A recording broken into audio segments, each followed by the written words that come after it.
তুঙ্গনাথ ভারতবর্ষের উত্তরাখণ্ড রাজ্যে হিমালয়ের কোলে পৃথিবীর সবথেকে উঁচুতে অবস্থিত বাবা মহাদেবের মন্দির।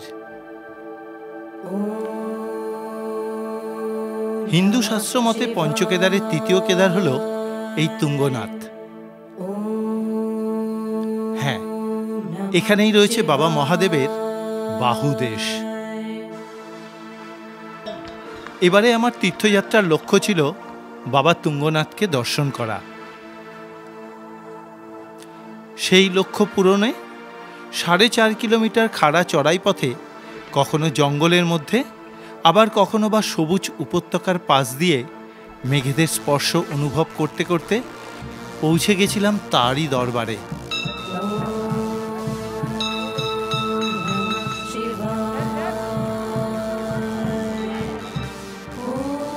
আজ আপনাদের দর্শন করাবো প্রকৃতির আরেক স্বর্গরাজ্য তুঙ্গনাথ ধাম।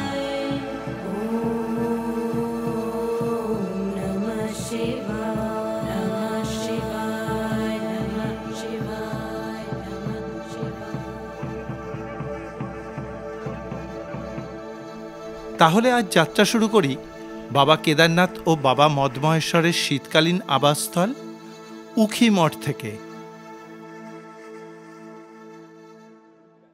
সুপ্রভাত বন্ধুরা, এখন বাজে সকাল 6:15।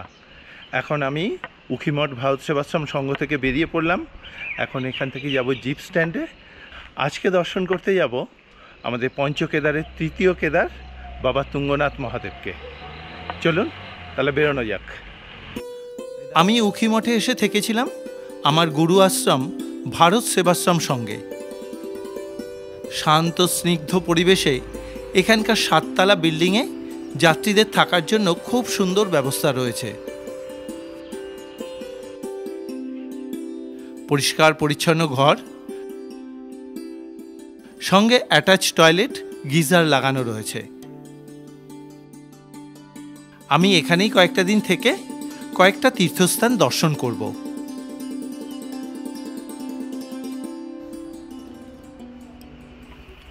এবারে হাঁটতে হাঁটতে মিনিট 10-এর মধ্যে পৌঁছে গেলাম উখিমঠ জিপ স্ট্যান্ডে। এখন আমরা শেয়ার গাড়িতে যাব চোপতা। সেখান থেকেই আমাদের হাঁটাপথ শুরু হবে। ভাইয়া চোপতা কোন সা গাড়ি? প্রায় আধ ঘন্টা মতন বসে থাকার পর আমাদের গাড়ি ভরলো। আমরা তো 2 জন এসেছিলাম, তার সঙ্গে পরে আবার 2 জন এলো, এরপরে একজন 4 জনের টিম এলো। চলুন এবারে যাত্রা করা যাক।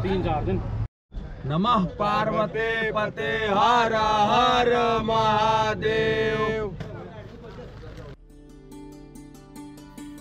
সকাল 7:30-এ আমাদের গাড়ি ছাড়লো। আমরাও সবাই মিলে আনন্দ করতে করতে যাত্রা শুরু করলাম।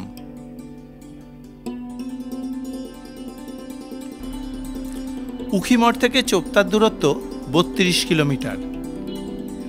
গাড়িতে সময় লাগবে 1.5 ঘন্টা থেকে 2.25 ঘন্টা মতো। আপনাদের সুবিধার্থে জানিয়ে রাখি, এই গাড়ি ভারত সেবাশ্রম সংঘের পাশ দিয়েই যায়। আপনারা যদি গাড়ি বুক করে যেতে চান তাহলে ড্রাইভারকে ডেকেও নিতে পারেন এই আশ্রমের কাছে। গাড়ি রিজার্ভ করলে ভাড়া পড়ে 1800 থেকে 2000 টাকা মতো। আমি ডেসক্রিপশন বক্সে এই ড্রাইভারের নাম্বার দিয়ে দিলাম, প্রয়োজনে যোগাযোগ করে নিতে পারেন। এবারে শুরু হলো সুন্দর এক যাত্রাপথ। এমনিতেই শুনে এসেছিলাম এই দিকের যাত্রাপথ নাকি বলে খুবই সুন্দর। যেতে যেতে সেটা অনুভব করতে পারছি।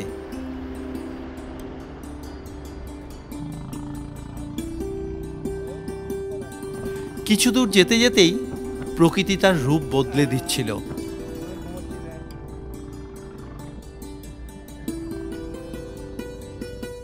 ওই যে হালকা মেঘে ঢাকা পাহাড়গুলো দেখে মনে হচ্ছিল ক্যানভাসে আঁকা ছবি।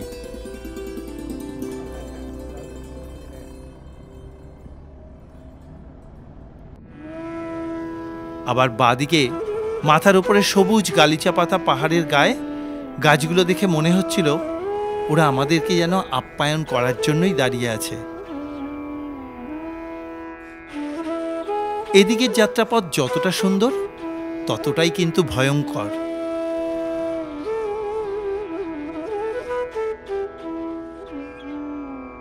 একদিকে পাহাড়ের খাড়া দেয়াল, অন্যদিকে খাড়া খাদ নেমে গেছে নিচের দিকে। গাড়ির সামনে বসে চলতে একটু ভয় লাগলেও এ পথের প্রাকৃতিক শোভা আমাকে মুগ্ধ করেছে। আমাদের চলার পথের উল্টো দিকের পাহাড়গুলোতে মাঝে মাঝে মেঘ ঢেকে যাচ্ছে। অপূর্ব সুন্দর লাগছে এখান থেকে দেখতে। চলার পথের মাঝে মাঝেই ছোট ছোট জলের ধারা পেরিয়ে আসতে হচ্ছে।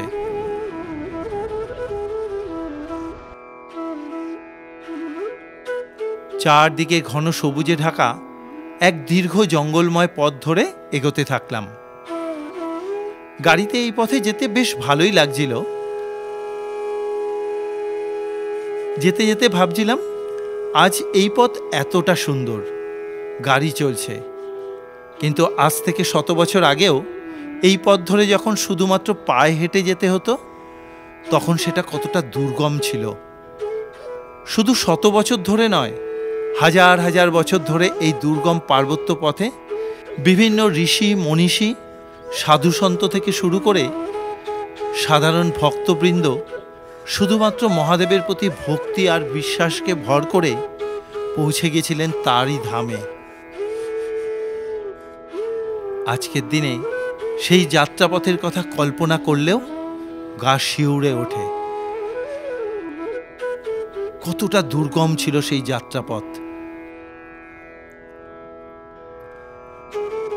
এই সব কথা ভাবতে ভাবতেই আর চারদিকের পরিবেশকে দেখতে দেখতে এগিয়ে চললাম।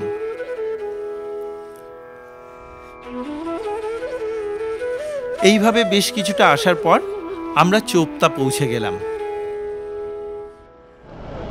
প্রায় 1.5 ঘন্টা গাড়ি জার্নি করে আসার পর এসে পৌঁছে গেলাম বাবা তুঙ্গনাথ মহাদেবের একদম প্রবেশদ্বারে। এই হচ্ছে প্রবেশদ্বার। এবারে এখান থেকে আমাদের হাঁটা শুরু হবে, কিন্তু হেঁটে ওঠার আগে সকালবেলা কিছু খেয়ে নেব। খালি পেটে তো পাহাড়ের চড়াটা ঠিক না। চলুন সামনে যে একটা দোকানে ঢুকে কিছু খেয়ে নিই, তারপরে আপনাদেরকে সমস্ত কিছু দেখাবো। ঢুকে পড়লাম একটা দোকানে। চলে এলো গরম গরম আলু পরোটা। দাম পড়লো 50 টাকা।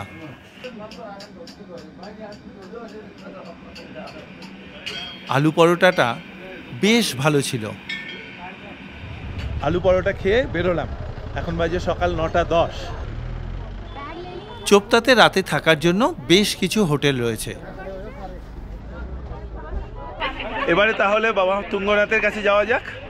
চলুন তাহলে এই সামনের গেট দিয়ে এখন ঢুকি। আমি প্রবেশদ্বারে বাবা মহাদেবকে প্রণাম জানিয়ে যাত্রা শুরু করলাম।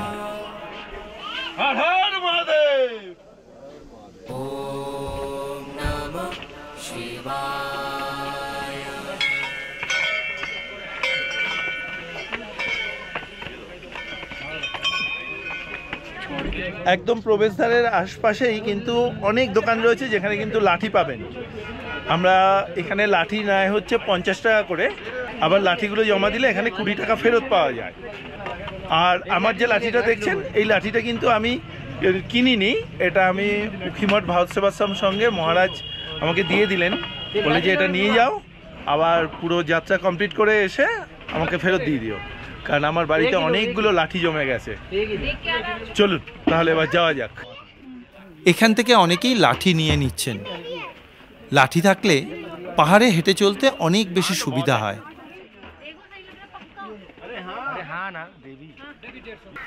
আমরাও হেঁটে উঠতে থাকলাম। গেট দিয়ে ঢুকেই তারপরে কিন্তু ঘোড়ায় পর্চি কাটার জায়গা। এখান থেকে পর্চি কেটে ঘোড়াতেও যেতে পারবেন বাবা তুঙ্গনাথের কাছে। খরচ পড়ে হচ্ছে 1300 টাকা। অনেকেই ঘোড়ার পর্চি কেটে ঘোড়ায় চেপে বসছেন।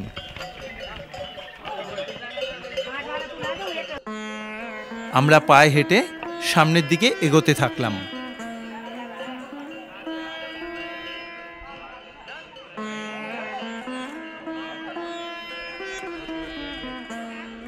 পথের ডান দিকে জঙ্গলময় পরিবেশ, আর মাঝখানের রাস্তা ধরে ভক্তজন এগিয়ে চলেছেন মন্দিরের উদ্দেশ্যে।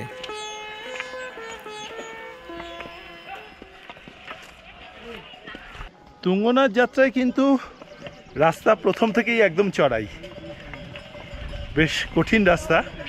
দূরত্ব 4 কিলোমিটার থেকে 4.5 কিলোমিটার হলে হবে কি, তবে বেশ চড়াই রাস্তা। চলুন। চারদিকে সবুজ পরিবেশের মধ্যে পাথরের রাস্তা ধরে আমরাও পাহাড়ের উপর দিকে উঠতে থাকলাম। চলার পথ কিন্তু বেশ ভালো, যথেষ্ট সুবিধাজনক এবং পরিষ্কার পরিচ্ছন্ন। পথে এইরকম সিঁড়ি মতন করা রয়েছে। আমিও আস্তে আস্তে এই পথে এগোতে থাকলাম। আমার মতন বহু ভক্তজন হেঁটে চলেছেন বাবা মহাদেবের কাছে।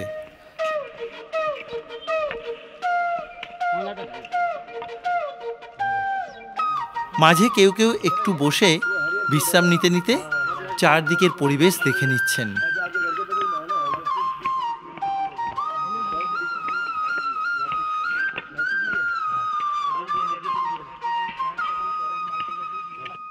প্রায় 1.5 কিলোমিটার মতন ওপরে চড়ার পর একটু সামনে দেখছি সমতল মতন রাস্তা আছে। ভালো লাগছে, তবে খুব ভালো লাগছে। আর এবারে দেখছি একটু গ্রিনটা বেশি, তো খুব সুন্দর লাগছে চারপাশের পরিবেশটা। আমিও মাঝে মাঝে দাঁড়িয়ে দূরে পাহাড়ের চূড়ায় মেঘেদের আনাগোনা দেখছিলাম। খুব সুন্দর লাগছিল।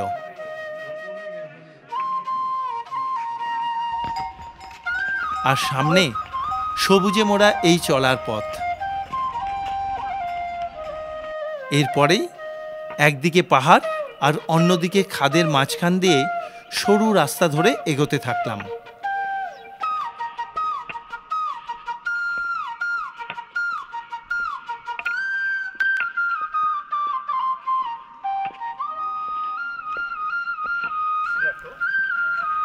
এই দিকের রাস্তাও বেশ চড়াই।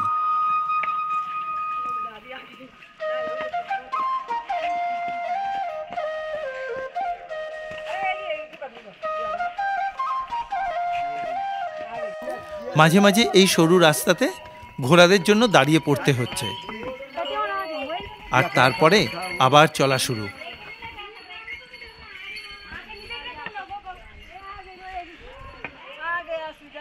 এইভাবে বেশ কিছুটা আসার পর চোখের সামনে সবুজ ঘাসে মোড়া অপূর্ব সুন্দর একটা ভ্যালি দেখতে পেলাম।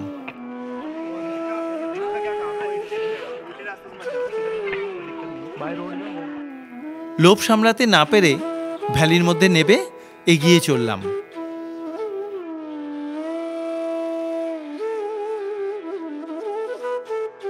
এবারে এখানে বেশ কিছুক্ষণ বসে দূরে পাহাড়ের গায়ে মেঘেদের আনাগোনা দেখতে থাকলাম।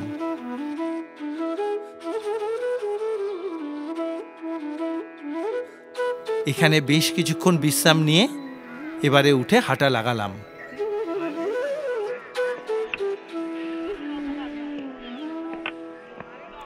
কিছুটা ওপরে ওঠার পর ওপর থেকে ভ্যালিটাকে দেখতে খুব সুন্দর লাগছে।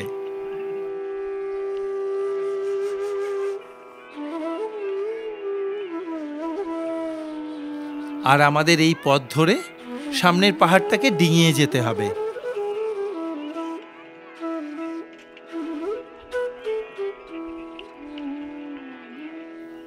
আস্তে আস্তে পাহাড়ে মেঘ জমতে শুরু করলো। তখন এখানকার রূপটাই সম্পূর্ণভাবে বদলে গেল। আর দূরে ওই পাহাড়ের গায়ে মেঘেদের আনাগোনা চোখে পড়ার মতো।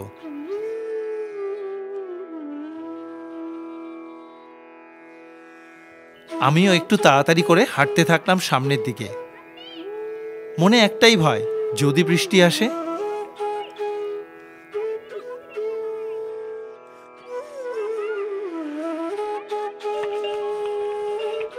তবে মেঘেদের মধ্যে দিয়ে হাঁটতে বেশ ভালো লাগছিল। তখন এখানকার এক মায়াবী রূপ যে কোনো মানুষকে মুগ্ধ করবে। কি সত্যি কিনা বলুন তো? আজকের এই তুঙ্গনাথের যাত্রাপথ আপনাদের কীরকম লাগছে অবশ্যই করে একটা মতামত জানাবেন কমেন্ট বক্সে।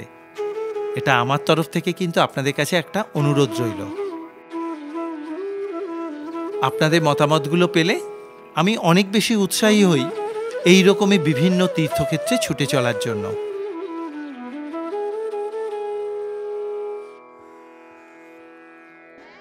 প্রতিটা মুহূর্তে মুহূর্তে এখানে ওয়েদার পাল্টে যাচ্ছে।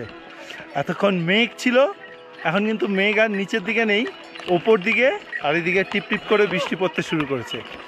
এখনও আমাদের প্রায় 2 কিলোমিটার মতন ওপর দিকে যেতে হবে। চলুন যাওয়া যাক। চড়াই পথে হাঁটতে একটু কষ্ট হলেও যখন হাঁটতে হাঁটতে মেঘেরা ঠান্ডা এক পরশ ছুঁয়ে যাবে তার যে অনুভূতি সেটা প্রকাশ করা যায় না, অপূর্ব সুন্দর লাগে। এখানে মাঝে বসে কিন্তু রেস্ট নেওয়ার জায়গাও আছে। এখন অল্প অল্প বৃষ্টি পড়ছে বলে ছাতা বার করে নিলাম, যদি খুব জোর বৃষ্টি পড়ে তাহলে রেনকোট বার করব। মেঘ আর হালকা বৃষ্টির এক মোহময়ী পরিবেশের মধ্যে হেঁটে এগিয়ে চললাম।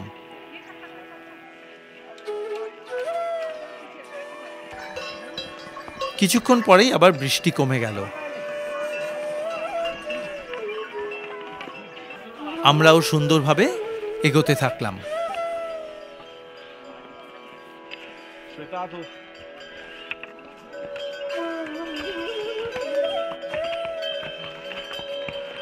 তখন এই পুরো অঞ্চলটাই মেঘেরা ঘিরে রেখেছে, যে কোনো সময় কিন্তু বৃষ্টি নামতে পারে।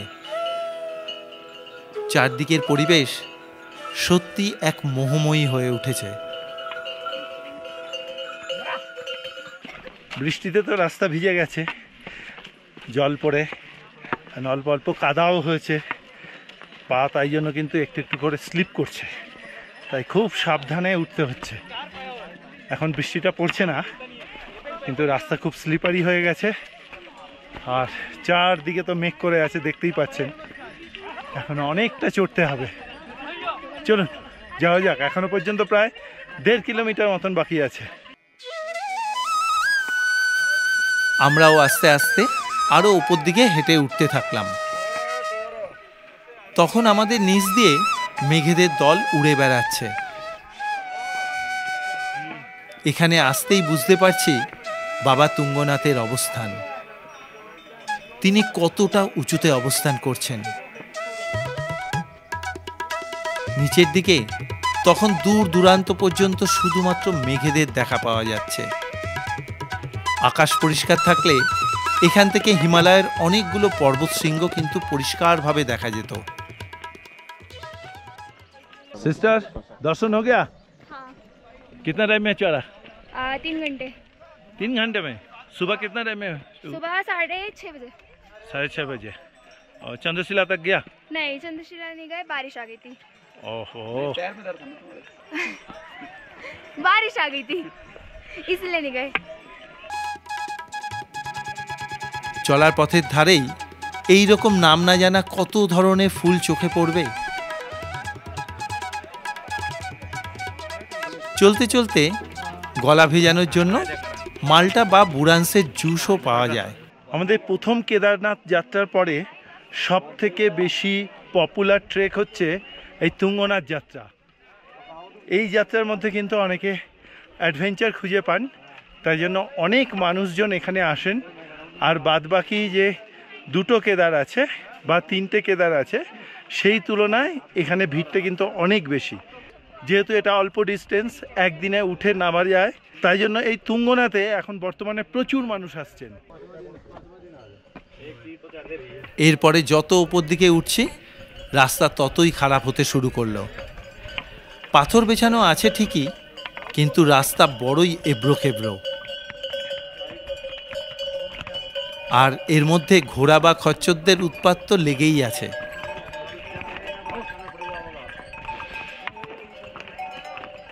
যাই হোক, আমরাও আস্তে আস্তে এগোতে থাকলাম। এখানে একটা খাবারের দোকান আছে, এখান থেকে সোজা রাস্তা চলে গেছে মন্দিরের দিকে। এই পথটুকু তুলনামূলক অনেকটাই সমতল, হাঁটতে কষ্ট নেই।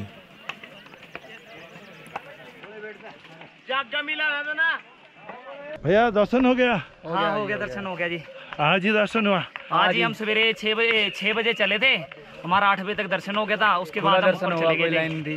कोई लाइन नहीं थी। अब तो पूरी भीड़ है, अब तो दिक्कत आएगी। कम से कम 4-5 घंटे लग जाएंगे दर्शन होने में, अब बहुत टाइम लगेगा। এখন বাজে বেলা 11:15। অনেকটাই উপর দিকে উঠে এসেছি।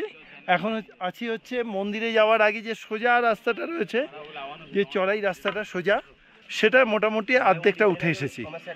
আর এখান থেকে মন্দির যেতে লাগবে 1.5 কিলোমিটার মতন। চলুন সামনে যাওয়া যাক।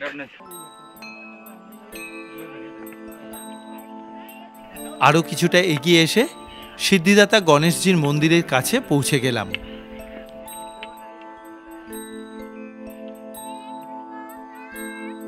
এবারে আস্তে আস্তে মন্দিরের দিকে এগোতে থাকলাম।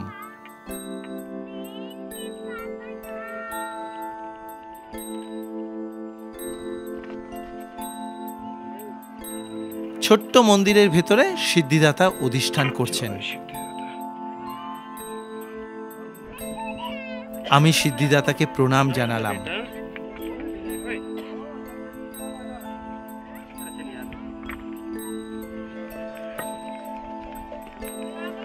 এবারে আবার হাঁটা লাগালাম তুঙ্গনাথ মহাদেবের দিকে। আমার বাড়ি হচ্ছে হাওড়ায়, আচ্ছা, বাট আমরা থাকি ব্যাঙ্গালোরে। তো ব্যাঙ্গালোর থেকে যেটুকু যেখানে ঘোরা সম্ভব হয় ঘুরি, আবার যখন বাড়ি যাই তখন ওদিক থেকে ঘুরি। এবার ছোট্ট একটা চ্যানেল, চেষ্টা ছোট্ট করছি। কেন, ছোট্ট থাকলেও বা আজকে ছোট কালকে বড় হয়ে যাবে। হ্যাঁ হ্যাঁ, এই সবে 8,000 সাবস্ক্রাইবার হয়েছে। কিরম লাগছে ঘুরে এসে, কিরম লাগলো? প্রথমে ভাবছিলাম হয়তো উঠতে পারবো না, আমার একটু প্রবলেম আছে, হাঁটুর প্রবলেম, ইয়ের প্রবলেম। যাই হোক, উঠে খুব ভালো লেগেছে। আমি যে উঠতে পেরেছি এটাই আমার কাছে অনেক। বাহ, বাবা না ডাকলে হবে না। হ্যাঁ, আমার এটা বিশ্বাস করবে না, জাস্ট 3 দিনের প্ল্যানে আমরা টিকিট কেটেছি। এখন আমাদের ফেরার টিকিট কনফার্ম হয়নি, ওয়েটিং লিস্ট রয়েছে। জাস্ট বাবার নাম নিয়ে বেরিয়ে চলে এসেছি। এতক্ষণ কথা হচ্ছিল প্রিয়াঙ্কাদির সঙ্গে। ওনারা হাওড়ায় থাকেন, এখন বর্তমানে ব্যাঙ্গালোরে কর্মসূত্রে রয়েছেন। খুব ভালো লাগলো, খুব সুন্দর মানুষ। ওনারা দুজন এসছেন, খুব ভালো লাগে এরকম বিভিন্ন যাত্রাপথে বেরিয়ে। তীর্থভূমি দর্শন চ্যানেলে বিভিন্ন পরিবারের সদস্যদের সঙ্গে দেখা হয়, তাদের সঙ্গে যখন কথা বলি তখন মনের উৎসাহটা আরও অনেক বেড়ে যায় এইরকম বিভিন্ন জায়গায় চলার জন্য। উনিও খুব উৎসাহ দিলেন, বললেন খুব ভালো লাগে। এগুলো আমার কাছে অনেক বড় পাওনা। চলুন সামনে যাওয়া যাক।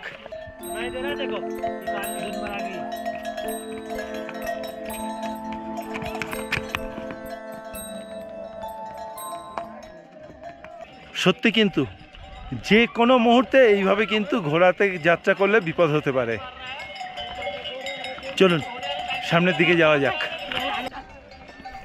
আরও একটু এগোনোর পর ঠিক 12:15টার সময় ঘোড়াপাড়াওতে চলে এলাম, আর একটুখানি মন্দির।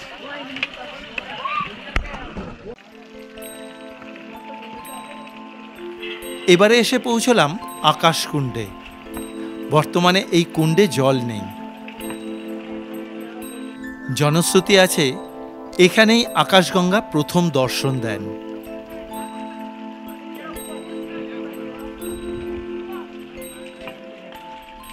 আকাশকুণ্ড দেখে এগিয়ে চললাম মন্দিরের দিকে।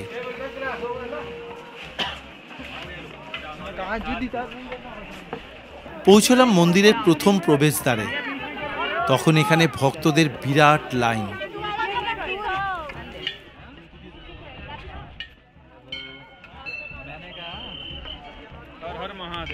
হর হর মহাদেব। এসে পৌঁছে গেলাম বাবা তুঙ্গনাথের কাছে। এখন যা মন্দিরে যাওয়ার লাইন দেখছি, এখন আর ওইদিকে লাইনের দিকে যাচ্ছি না। আগে এখানে থাকার ঘরের ব্যবস্থা করি, কারণ ফোন করে বলে রাখা আছে মন্দির কর্তৃপক্ষকে ঘর রেখে দেবে। চলুন যাওয়া যাক। এবারে আস্তে আস্তে এগিয়ে গেলাম 2 নম্বর গেটের দিকে।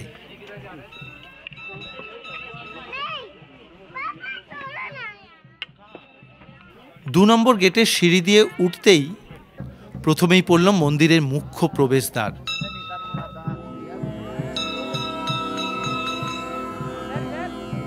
আমিও প্রবেশদ্বার দিয়ে ঢুকে এগিয়ে চললাম বাবা তুঙ্গনাথের দিকে। এই হলো বাবা তুঙ্গনাথ। হ্যাঁ, এখানেই রয়েছে স্বয়ং মহাদেবের বাহুর অংশ। চারদিকে মেঘে ঘিরে থাকা এক স্বর্গীয় পরিবেশে পৃথিবীর সর্বোচ্চ মহাদেব মন্দির এই তুঙ্গনাথ মহাদেব মন্দির। এখানে আসতেই মুহূর্তের মধ্যেই নিজের মন শান্তিতে ভরে গেল। আমি প্রথমেই বাবা মহাদেবকে প্রণাম জানালাম আজকে আমাকে তার ধামে নিয়ে আসার জন্য। সে এক অদ্ভুত অনুভূতি। পুরো মন্দির চত্বর জুড়ে ভক্তদের ভিড় লেগেই রয়েছে, সবাই পুজো দিতে ব্যস্ত। ঠিক করলাম কাল সকালবেলা স্নান করে পুজো দেব। আজকের এই তুঙ্গনাথ মহাদেব মন্দির দর্শন আপনাদের কিরকম লাগছে অবশ্যই করে কিন্তু একটা মতামত জানাবেন কমেন্ট বক্সে। এটা আমার তরফ থেকে আপনাদের কাছে কিন্তু একটা অনুরোধ রইল। দেখতে দেখতে বৃষ্টি নেমে পড়ল। এখন তো বৃষ্টি নেমে গেছে। বাবাকে এখন আমি বাইরে থেকেই প্রণাম জানালাম, কারণ এখন অনেক লোক অপেক্ষা করছে। আমারও মনটা চঞ্চল হয়ে উঠেছে বাবাকে দেখার জন্য। একটু বাদে এসে বাবার দর্শন করব, কারণ এখন আবার মন্দির বন্ধ হয়েছে ভোগারতির জন্য। এখন ঘরে যাই, ঘরে গিয়ে এই ব্যাগপত্র রাখি। চলুন ভাইয়া জানিয়ে দিয়েছে। মন্দিরের মুখোমুখি মন্দির কমিটির গেস্ট হাউসে আজ আমাদের থাকার ব্যবস্থা। এগিয়ে চললাম ঘরের দিকে। এই ঘরেই আজ রাতে আমরা থাকব। ডবল বেডের সাথে মোটা কম্বল দেওয়া রয়েছে। ঘরে অ্যাটাচ বাথরুমও রয়েছে। বাথরুম বেশ পরিষ্কার পরিচ্ছন্ন। ঘরের সামনের বারান্দা থেকেই সুন্দরভাবে মন্দিরকে দেখা যায়। আর বাদিকে দূরে ওই পাহাড়টা হলো রাবণশিলা। জনশ্রুতি আছে ওই স্থানেই লঙ্কার রাজা রাবণ সাধনা করে স্বয়ং মহাদেবকে তুষ্ট করেছিলেন। আমি বৃষ্টির জন্য বারান্দাতেই বসে রইলাম। পরের দিন সকাল সকাল ঘুম থেকে উঠে দেখি আকাশটা বেশ পরিষ্কার হয়েছে। এখন বাজে সকাল 10টা। এই আমরা যে জায়গাতে ছিলাম এটা হচ্ছে মন্দির কমিটির গেস্ট হাউস। এখন যাচ্ছি বাবা মহাদেবকে পুজো দিতে। চলুন তাহলে। সকালবেলা তখন মন্দির চত্বর বেশ ফাঁকা।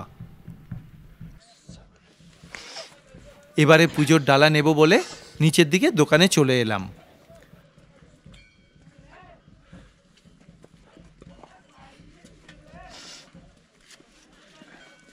মন্দিরের ঠিক সিঁড়ির সামনেই এই ভাইয়ের দোকানের থেকে আমরা প্রসাদ নিয়ে নিলাম। प्रसाद भंडार।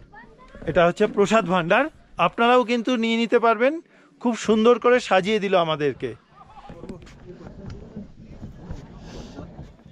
আমি 3টে পুজো নিলাম, একটা থালির মধ্যেই সাজিয়ে নিলাম, কারণ 3টে থালি নিয়ে তো ওপর দিকে যাওয়া যাবে না।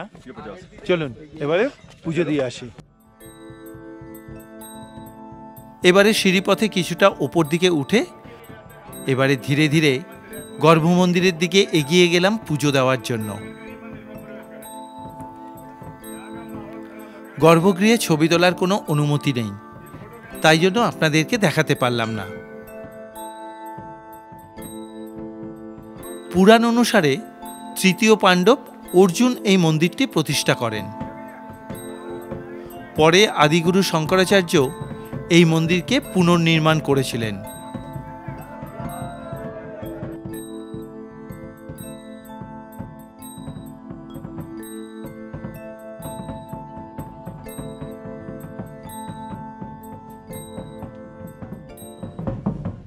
অপূর্ব দর্শন আর খুব সুন্দর করে পুজো দিতে পারলাম।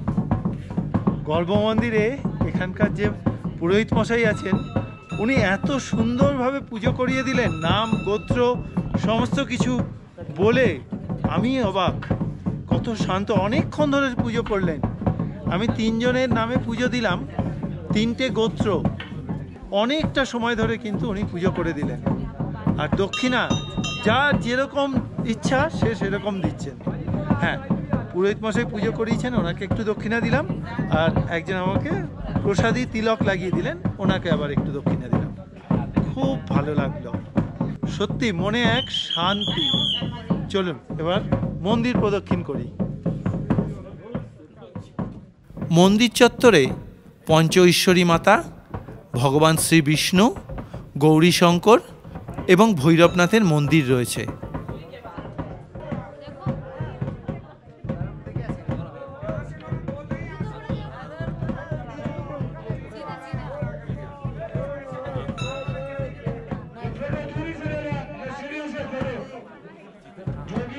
মনে এক অপূর্ব তৃপ্তি নিয়ে ফিরছি। এইভাবে পুজো দিতে পেরে আমি অবাক হচ্ছি যে এত সুন্দরভাবে পুজো দেওয়া যায়। ভগবান কৃপা না করলে এটা সম্ভব হতো না। চলুন এবার আমরা ফিরতে হবে, অনেকটা রাস্তা হেঁটে নিচের দিকে নেবে, তারপরে গাড়ি ধরে উখিমঠ যাব। চলুন। দুপুর 12টা নাগাদ মন্দির থেকে বেরিয়ে একটা দোকানে খাওয়া দাওয়া করে হাঁটা লাগালাম নিচের দিকে। তখন প্রচুর ভক্তজন হেঁটে বাবা মহাদেবের কাছে যাচ্ছেন। আর ज़्यादा नहीं है, थोड़ा ही है। প্রায় 1.5 ঘন্টা হেঁটে চলে এলাম চোপতা জিপ স্ট্যান্ডে। তখন এখান থেকে মাথাপিছু 250 টাকার বিনিময় গাড়িতে বসে পড়লাম উখিমঠ যাওয়ার জন্য। আজকের ভিডিও আপনাদের কীরকম লাগলো অবশ্যই করে কিন্তু একটা মতামত জানাবেন কমেন্ট বক্সে। আজকের মতন ভিডিও এখানেই শেষ করছি, দেখা হবে আগামী পর্বে আরেক তীর্থস্থানে। ততক্ষণের জন্য বিদায়। সবাই ভালো থাকবেন, সুস্থ থাকবেন। সবাই একসঙ্গে বলে উঠুন, হর হর মহাদেব।